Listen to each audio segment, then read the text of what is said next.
ರಾಜ್ಯದಲ್ಲಿ ಶೈಕ್ಷಣಿಕ ಮಟ್ಟ ಸುಧಾರಣೆಯಲ್ಲಿ ಶಿಕ್ಷಕರು ಹಾಗೂ ವಿದ್ಯಾರ್ಥಿಗಳ ಹಾಜರಾತಿ ಕೂಡ ಪ್ರಮುಖ ಪಾತ್ರ ವಹಿಸುತ್ತದೆ.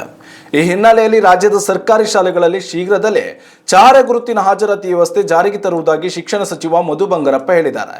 ಕಲಬುರಗಿಯಲ್ಲಿ ಈ ವಿಚಾರವಾಗಿ ಮಾತನಾಡಿದ ಅವರು, ಮುಂದಿನ ಶೈಕ್ಷಣಿಕ ವರ್ಷದಿಂದ ರಾಜ್ಯದ ಎಲ್ಲಾ ಸರ್ಕಾರಿ ಶಾಲೆಗಳಲ್ಲಿ ಫೇಸ್ ರೆಕಾಗ್ನಿಷನ್ ಹೊಸ ಹಾಜರಾತಿ ವ್ಯವಸ್ಥೆ ಆರಂಭಿಸುತ್ತಿದ್ದೇವೆ.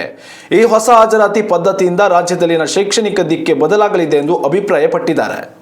ಸರ್ಕಾರಿ ಶಾಲೆಗಳಲ್ಲಿ ಪ್ರಸ್ತುತ ವಿದ್ಯಾರ್ಥಿಗಳ ಹೆಸರನ್ನು ಕೂಗಿ ಹಾಜರಾತಿ ದಾಖಲು ಮಾಡಿಕೊಳ್ಳಲಾಗುತ್ತಿದೆ. ಶಿಕ್ಷಕರು ಸಹಿ ಹಾಕುವ ಮೂಲಕ ಹಾಜರಾತಿ ಹಾಕುತ್ತಿದ್ದಾರೆ. ಇದು ಎರಡು ಹಳೆಯ ವಿಧಾನಗಳಿಗೆ ಬ್ರೇಕ್ ಹಾಕಿ ಹಾಜರಾತಿ ಪ್ರಕ್ರಿಯೆಗೆ ಮುಂದಿನ ಶೈಕ್ಷಣಿಕ ವರ್ಷದಿಂದ ಹೈಟೆಕ್ ಸ್ಪರ್ಶ ನೀಡುವುದು ಸರ್ಕಾರದ ಉದ್ದೇಶವಾಗಿದೆ.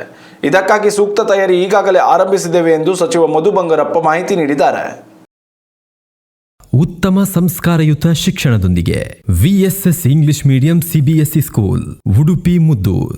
ನರ್ಸರಿಯಿಂದ 10ನೇ ತರಗತಿವರೆಗೆ ಶಿಕ್ಷಣದ ಜೊತೆಗೆ 5ರಿಂದ 10ನೇ ತರಗತಿವರೆಗಿನ ವಿದ್ಯಾರ್ಥಿನಿಯರಿಗೆ ಉತ್ತಮ ಹಾಸ್ಟೆಲ್ ಸೌಲಭ್ಯವೂ ಇದೆ. ನಿಮ್ಮ ಮಕ್ಕಳ ಪ್ರವೇಶಾತಿಗಾಗಿ ಈ ಸಂಖ್ಯೆಗೆ ಕರೆ ಮಾಡಿ.